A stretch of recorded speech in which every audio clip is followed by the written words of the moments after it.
खान पान तो कूदिया उधर बीच अनुमाने,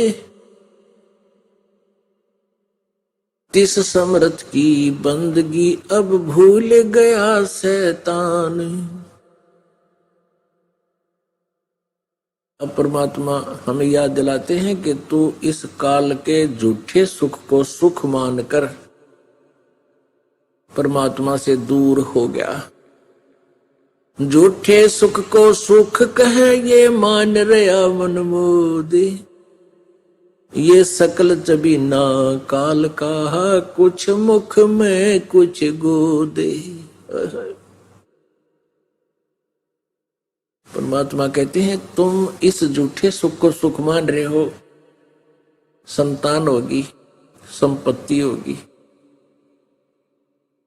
और इसी में भूल गया भगवान को।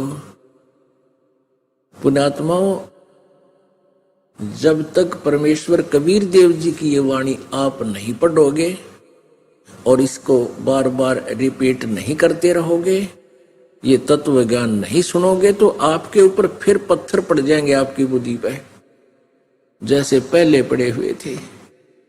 विचार करके देखो पुण्यात्माओं, एक नहीं, दो नहीं, 10 नहीं, हमारे सामने हजारों की संख्या में ऐसी घटना बीत चुकी है कि जो व्यक्ति केवल माया माया ही दिखे थी और दूसरा कुछ नजर नहीं आवा था, न सोचा था पता नहीं कितने महल बना दूंगा, कोठी ले लूंगा। अपने आत्मा परमात्मा कहते हैं ये बातें कहन सुन की नहीं, ये कर पाड़न की है। अब जैसे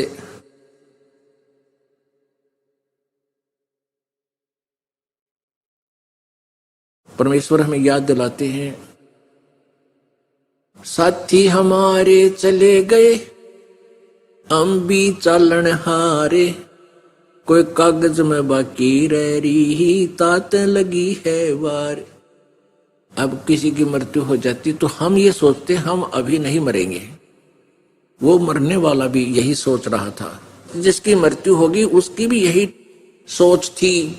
एक व्यक्ति बता रहा था कि मेरा रिश्तेदार घर पे उसने चेजा ला रखा, यानी कंस्ट्रक्शन करे, बिल्डिंग कंस्ट्रक्शन, अपने घर का घर बनाओ था। उसने सोचा रातों रात जाकर वापस आऊंगा, नाइट सर्विस से जा रहा था और रास्ते में ही दुर्घटनाग्रस्त हो गया, मृत्यु होगी। अब उसने कितना कंपल्सरी काम था उसका कि रातों रात वापस आकर फिर घर संभालना था। और अब परमात्मा कहते कबीर कहां गर्भियो, क्यों फूला फरह ना लाए किस झूठे सुख में। कबीर कहां गर्भियो काल गह कर केश, ना जाने कि तुम्हारेगा के घर के प्रदेश। अब परमात्मा कहते हैं कहां जन्मे कहां पाले पोसे, खूब लड़ाए लाडे, ना जाने इस देह के है कहां खंडेंगे आड़े। आंध्र प्रदेश के मुख्यमंत्री का अपना हेलीकॉप्टर क्रैश हो गया और 3 दिन उसके शव का पता नहीं कहां पड़े, फर्स्ट एड से भी वंचित रहे। ये नहीं कि हम ये कह रहे हैं कि इनके साथ या गलत बन गई, नहीं, ये याद दिलाई जाती है कि तुम किस वस्तु को अपनी मानकर परमात्मा से दूर हुए बैठे हो। एक दिन एक समाचार पत्र में आया था कि एक कांग्रेस का बहुत बड़ा नेता था, पैसे वाला व्यक्ति था, सिंधिया नाम था उसका, और उसका हेलीकॉप्टर क्रैश हो गया। 7-8 उनके साथ और व्यक्ति थे, वो एक गांव के पास गिर गया, मृत्यु होगी। अब क्या बताते हैं कि वो सारे भूत बनकर उन गांव वालों ने तंग करे हैं और फिर कोई बुला के ले जंतर मंतर करनिया, भूत प्रेतों का ट्रीटमेंट करनिया। उसने बताया कि इनके तुम महल बनाओ, मकान मांगते हैं ये।